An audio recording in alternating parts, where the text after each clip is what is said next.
രാവിലെ 11 മണിക്ക് രാജ്യം ഈ പഹൽഗാമിന് തിരിച്ചടിയായി പാകിസ്ഥാന് നൽകിയ പ്രത്യാക്രമണത്തെക്കുറിച്ച് ബ്രീഫ് ചെയ്യാനായി ഫോറിൻ സെക്രട്ടറിയോടൊപ്പം ഇരുവശങ്ങളിൽ ഇരുന്നത് 2 സ്ത്രീകളാണ്.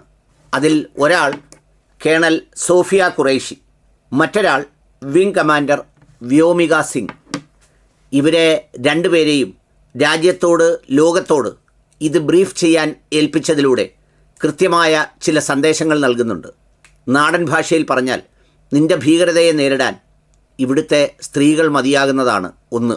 2, ഇത്തരം ഒരു സംഭവത്തിൽ ഏറ്റവും കൂടുതൽ വേദനിപ്പിക്കപ്പെട്ടത് വിധവകളായിപ്പോയ സ്ത്രീകളാണ്. കാരണം കൊന്നുതള്ളിയത് പുരുഷന്മാരെയാണ്.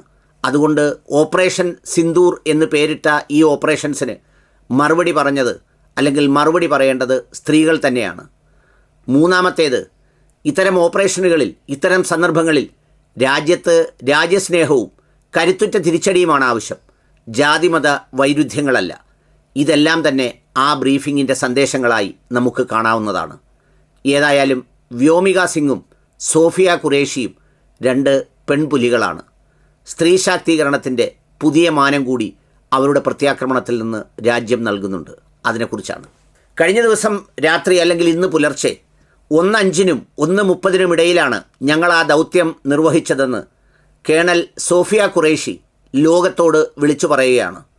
എന്ന് മാത്രമല്ല, ഹിറ്റ് ചെയ്ത ഇടങ്ങളും അവർ കൃത്യമായി പറയുന്നുണ്ട്. 300 കിലോമീറ്ററിനകത്തും അതുപോലെ തന്നെ 30 കിലോമീറ്റർ ചുറ്റളവിലുമൊക്കെയുള്ള വിവിധ സ്ഥലങ്ങളെ ലക്ഷ്യം വെച്ചതെല്ലാം സോഫിയ ഖുറൈഷി കൃത്യമായി പറയുന്നു. ഒപ്പം മറുവശത്തിരിക്കുന്നത് വ്യോമിക സിംഗ് ആണ്.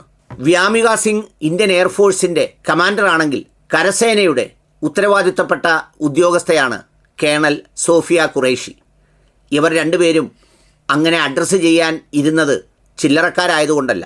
വ്യോമിക സിംഗ് എന്ന് പറയുന്ന കമാൻഡർ 6ാം ക്ലാസ്സിലോ മറ്റോ പഠിക്കുമ്പോൾ മുതലേ പൈലറ്റാവാൻ ആഗ്രഹിച്ച് 2500 കിലോമീറ്റർ പറത്തിയ റെക്കോർഡുകളോടെയാണ് സേനയിൽ സേവനമനുഷ്ഠിക്കുന്നത്. ഏതാണ്ട് 95-97 കാലയളവ് വരെ വനിതാ പൈലറ്റുമാരുണ്ടായിരുന്നില്ല. അവിടെയാണ് വ്യോമിക സിംഗ് വനിതാ പൈലറ്റായി പ്രവേശിക്കുന്നത്. അതിനുശേഷം നിരവധിയായ ദുരന്തമുഖങ്ങളിലും യുദ്ധമുഖങ്ങളിലും ഒക്കെ പല കൃത്യമായ സെർച്ചുകൾക്കും വ്യോമിക സിംഗ് നേതൃത്വം നൽകിയിട്ടുണ്ട്.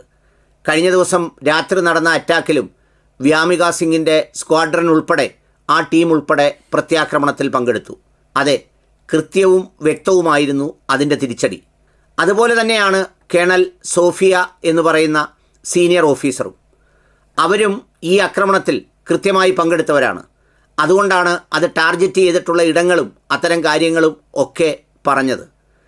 ഈ പറഞ്ഞതുപോലെ കൃത്യമായ ഇഷ്ടത്തോടുകൂടി കരസേനയിൽ ജോലിയിൽ പ്രവേശിച്ചതാണ് കേണൽ സോഫിയ ഖുറൈഷി. പല സന്ദർഭങ്ങളിലും രാജ്യാന്തര പീസ് കീപ്പിങ്ങിൻ്റെ, അഥവാ ഇൻ്റർനാഷണൽ പീസ് കീപ്പിങ്ങിൻ്റെ സേനയെയും ടീമുകളെയും ഒക്കെ പല സന്ദർഭങ്ങളിലും നയിച്ചിട്ടുണ്ട്. ഈ അടുത്ത സമയത്ത് 18 രാജ്യങ്ങൾ ചേർന്ന് ഒരു പീസ് കീപ്പിംഗ് മിഷൻ്റെ ഡിസ്പ്ലേ മഹാരാഷ്ട്രയിൽ നടത്തിയപ്പോൾ ഇന്ത്യൻ ടീമിനെ നയിച്ചത് സാക്ഷാൽ സോഫിയ ഖുറൈഷിയാണ്. അതെ, അത്രമേൽ കരുത്തുണ്ടവർക്ക്. അതുകൊണ്ടാണ് ഈ ഓപ്പറേഷനിൽ പങ്കെടുപ്പിച്ചതും. ഞാൻ നേരത്തെ സൂചിപ്പിച്ചതുപോലെ സ്ത്രീകളെ വിധവയാക്കിയ ആക്രമണത്തിന് സ്ത്രീകളെ കൊണ്ട് തന്നെ മറുപടി കൊടുപ്പിക്കുന്ന കൃത്യമായ ഒരു യുദ്ധതന്ത്രം അതിനുവേണ്ടി പ്രയോഗിച്ചതും അത് മതിയാകുന്നതാണെന്ന് ലോകത്തെ അറിയിച്ചതും, അതോടൊപ്പം തന്നെ അത്തരം തിരിച്ചടികൾക്ക് അങ്ങനെ തന്നെയാണ് ഉത്തരം നൽകേണ്ടതെന്ന സന്ദേശം നൽകിയതും. എന്നിട്ട് അവരെ കൊണ്ടായിരുന്നു എന്തുകൊണ്ടാണ് ഈ ആക്രമണം നടത്തിയതെന്നും അതിൻ്റെ വിശദീകരണങ്ങളും രാജ്യം പത്രസമ്മേളനത്തിലൂടെ ലോകത്തെ അറിയിച്ചത്.